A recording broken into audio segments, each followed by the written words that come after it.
అమ్మా, కాకరకాయ కూర చేదుగా ఉంటుంది, నాకొద్దమ్మా. అత్తయ్య, వేరే కూరలేం లేవా? పోనీలే పాపం అని పులుసు పోస్తే పులుపు తక్కువని వంకలు పెట్టారట. మీ వరుస కూడా అలాగే ఉందే. నీకు నచ్చినవి వండి పెట్టడానికి, 4-5 కూరలు చేసి పెట్టడానికి నేనేం మీ పని మనిషిని కాదు. ఏది పెడితే అది తినండి, లేదంటే మానేయండి. నిన్నేం వండమనట్లేదు కదా, కిచెన్లకు వెళ్ళి మేమే వండుకుంటాం. అయ్ బాబోయ్, ఏంటి వంట చేస్తారా? మరి అమెరికా యువరాణి గారు కదండి, కాలు కింద పెట్టకుండా విమానాల్లో తిరుగుతారు కదా. మీరు పెద్ద పెద్ద హోటల్స్ లో తింటారు కదా. అలాంటి మీరు మాలాంటి స్థాయి లేని వాళ్ళింట్లో వంటగదిలోకి వెళ్ళి వంట చేస్తారా? అసలు మిమ్మల్ని ఇక్కడ ఉండనివ్వడమే ఎక్కువ కదండి. అది చాలదన్నట్టు తేరగా వండుకుని అప్పనంగా తిందామనుకుంటే ఎలా కుదురుతుంది? అక్క, మేమేం నీ ఇంటికి తేరగా తినడానికి రాలేదు. డబ్బులు పడేస్తాను. నేను అమెరికా వెళ్ళాక డాలర్లతో కొడతాను. అసలు డాలర్ అంటే ఎన్ని రూపాయలో తెలుసా? అసలు నువ్వు డాలర్ అనే పేరు ఎప్పుడైనా విన్నావా? నందు, నోరు మూసుకొని ఉండవే. ఓయబ్బో, డాలర్లతో కొడుతుందంటే డాలర్లతో. నుదుట రాయినది నొసట పలకదని ఆ పెళ్లి అవుతుందో లేదో తెలియదు కాని ఈవిడ గారు అమెరికా వెళ్ళి డాలర్లతో. ఇదిగో, ఇంకోసారి నా పెళ్లి గురించి మాట్లాడవంటే అస్సలు బాగోదు చెప్తున్నాను. అసలు నేనేం చేస్తాను కూడా నాకే తెలియదు. ఏం చేస్తావే? ఏం చేస్తావు? అమ్మా శాంతి, నువ్వు ఊరుకోమ్మా. అబ్బా నందు, నువ్వు నోరు మూసుకుని ఉండవే. అదంటే చిన్నపిల్ల, నీకు తెలీదానే? మరి లేకపోతే ఏంటమ్మా? నా మొహానికి డాలర్లనే పేరు ఎప్పుడు వెళ్ళలేదంటుందా? మరి లేకపోతే నేను మీ ఇంటికి తేరగా తినడానికి వచ్చానని నువ్వంటావా? కాదా ఏంటి? అందుకే కదా మేము తిన్నదానికంటే ఎక్కువ డబ్బులు విసిరి కొడతానంటుంది. ఏంటి నువ్వు కొట్టేది? తోటకూర కట్ట అంటాను. అయితే ఏంటి? ఏ ఆపో. అరే ఆపండి. ఏంటి గోల అర్థం పర్థం లేకుండా? నీ అక్క చెల్లెళ్ళు దొరసానిలు కదా, నేనుండింది నచ్చలేదంట. నచ్చినప్పుడు మా వంటే తింటారే. మా చెల్లెలకి కావాల్సింది మేము వండుకుంటామని చెప్తున్నాం కదా, ఎందుకు మేము వంటింట్లో అడుగు పెట్టకూడదు?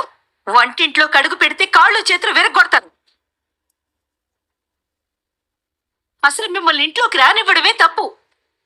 కాని నా కొడుకేదో జాలిపడి మిమ్మల్ని ఇంట్లోకి తీసుకొచ్చాడు. అది తెలుసుకుని గుర్తు పెట్టుకుని ఒక మూల పడి ఉండండి. అలా కాదని వంట గదిలోకి వస్తాము, నా నెత్తినెక్కి తైతక్కలాడతాము అంటే చూస్తూ ఊరుకోను నేను. అమ్మా, ఏంటమ్మా నువ్వు?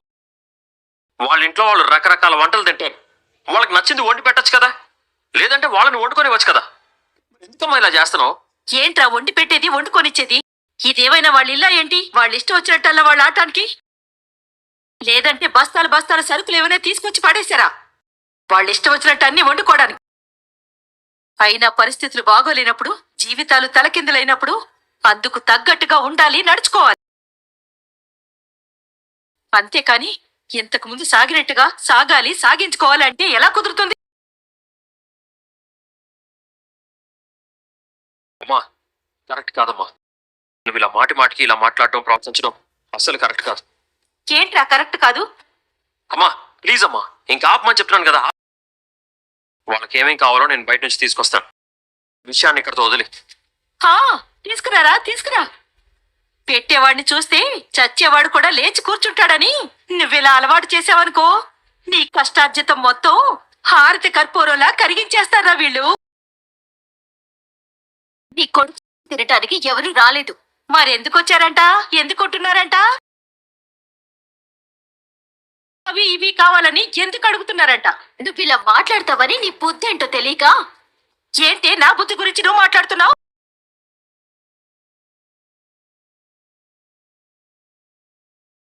చూడత్తా, బంధాలైనా అడ్డంకులైనా ఉంచేయాలనుకుంటే ఎంతసేపు చెప్పు? ఒక్క క్షణం చాలు. కానీ నిలబడడానికి సహనం కావాలి. నేను ఆ సహనంతోనే ఉన్నాను. నన్ను అదే సహనంతో ఉండని. మా వాళ్ళకి ఏం కావాలో రేపటి నుంచి అన్ని నేనే చూసుకుంటాను, నేనే తెస్తాను. ఈ రోజుకి వదిలేయత్తా.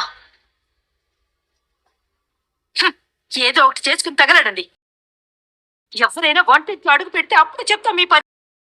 రకరకాల వంటలు కావాలంటే వీళ్ళకి, రకరకాలు గొంతెమ్మ కోరికలు ఎక్కువైపోయాయి. రెడీగా ఉందో లేకపోతే ఏకంగా గన్తో రెడీగా ఉంది. ఏం అర్థం కావట్లేదే. ఇంతకీ అమ్మ ఎక్కడున్నట్టు?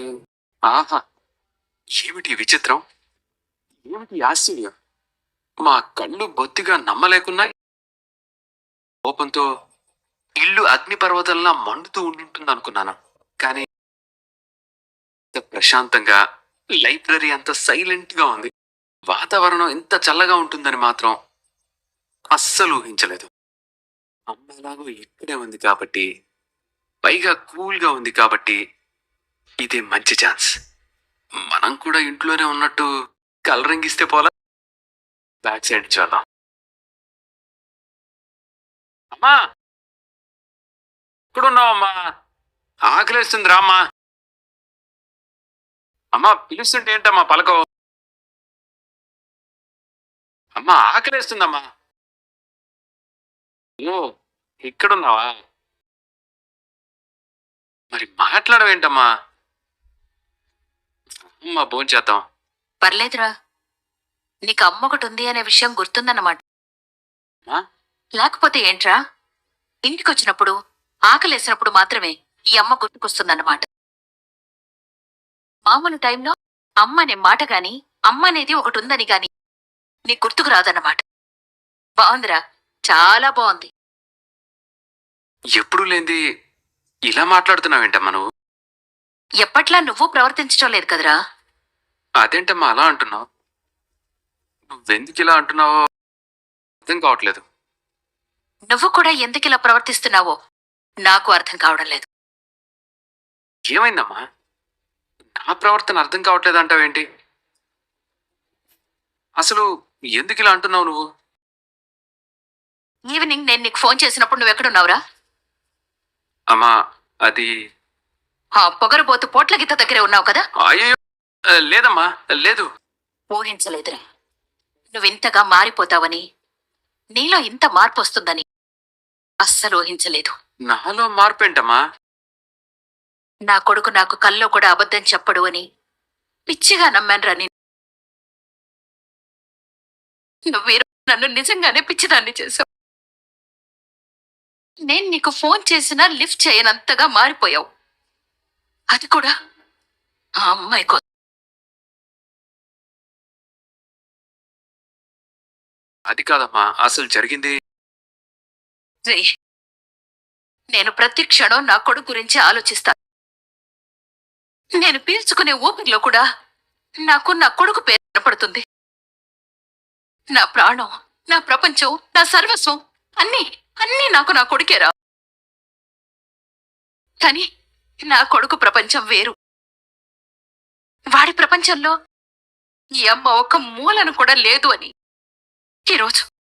ఈరోజు నాకు అర్థమైందిరా.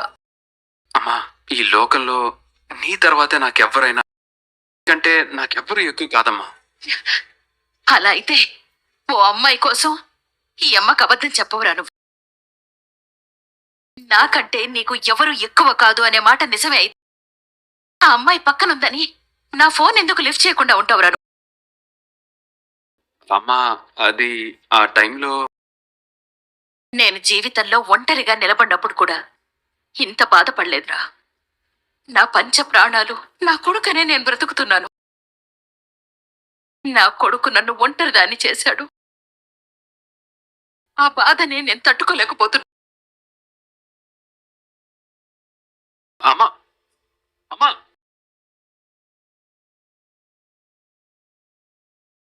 కూర్చో బావా, ప్లేట్స్ తీసుకొస్తాను. బావా, ఇలా ఇవ్వు. తీసుకో. బామ్మా తిను, తిను బామ్మా. నాకు ఆకలిగా లేదు జాను. మనం బాధల్లో ఉన్నామని, కష్టాల్లో ఉన్నామని ఆకలి మన మీద చాలిపడి ఆకలి వేయకుండా ఏం ఉండదు కదా. టైం ప్రకారం తినాల్సిన డ్యూటీ మన చాలా సిన్సియర్ గా మనం అది చేయాలి. మన ఆకలి అంత సిన్సియర్ గా ఉన్నప్పుడు మనం తగ్గుతామా ఏంటి? దానికి సమాధానం చెప్పే విషయంలో మనం కూడా అంతే సిన్సియర్ అని నిరూపించుకోవాలి కదా. మరి అలా నిరూపించాలి అంటే మనం తినాలి కదా బామ్మ. ఎంత పెద్ద బాధైనా, ఎంత పెద్ద సమస్య అయినా నువ్వు తేలిగ్గా తీసేస్తావు జాను. తిను బామ్మ. అత్త, తీసుకో అత్త, తిను. తీసుకో అత్త, నీకు ఇష్టం కదా మసాలా దోశ. అమ్మా విను. ఏంటమ్మా ఆలోచిస్తున్నావు? కళ్ళు చెప్పడానికైనా ఉండే బరువెక్కడానికైనా ఒక్క క్షణం చాలు అని అంటారు. అలాగే జీవితాలు తల్లకిందులు అయిపోవడానికి కూడా ఒక్క క్షణం చాలే.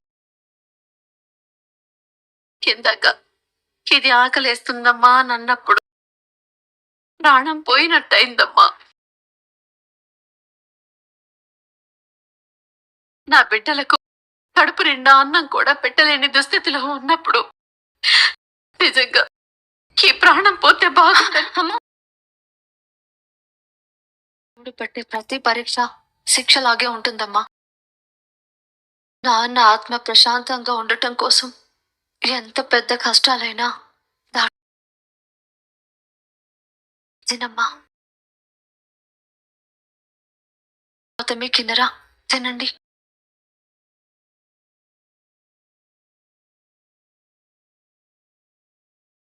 ఏమైంది కిన్ను? నాన్న గుర్తొచ్చాడు బావా. తీసుకెళ్ళు. అక్క నీకు నేను తినిపిస్తాను. తినక్క. ఇందాక కడుపు నిండా పెట్టారు కదా ఈయన గారి అమ్మగారు, అవమానం. మరి ఆవిడ గారి ఇంట్లో ఉండి తినటానికి నాకేమైనా సిగ్గులేదా? అత్తయ్య గురించి నీకు తెలిసిందే కదా. తెలుసు కదా అని పదే పదే మాటలు అనిపించుకుంటావా? రోషి లేని వాళ్ళని కనిపిస్తున్నావా ఏంటి? ఆ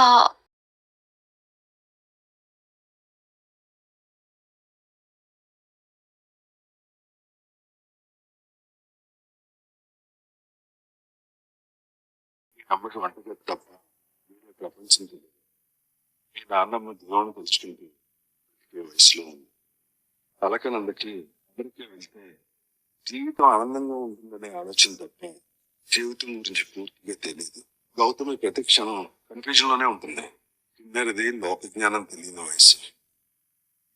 నువ్వే చూసుకో. నేనున్నాను కదా నాన్న, అన్నీ నేను చూసుకుంటాను. నువ్వు మాకు దూరం అవ్వడానికి ముందు అమ్మని, నాన్నమ్మని, అక్కని, చెల్లెళ్ళని జాగ్రత్తగా చూసుకోమని చెప్తే నువ్వు నాకు బాధ్యతలు నేర్పిస్తున్నావు అనుకున్నాను నాన్న. కానీ ఇలా బాధ్యతలు అప్పగించేసి నువ్వు వెళ్ళిపోతావని అనుకోలేదు నాన్న. మీరు కట్టిన డబ్బులకి రసీదులు ఎక్కడా అని అడుగుతున్నాను. ఆ అగ్రిమెంట్ పేపర్స్ ఇవ్వండి అంత. రామారావు గారు కోమాలో నుంచి బయటకు వచ్చేంత వరకు వెయిట్ చేసే సహనం, ఓపిక ప్రస్తుతం నాకు లేవ. అక్క పెళ్లి చెయ్యాలంటే ఆ తోట సంగతి ఏంటో తేలాలి.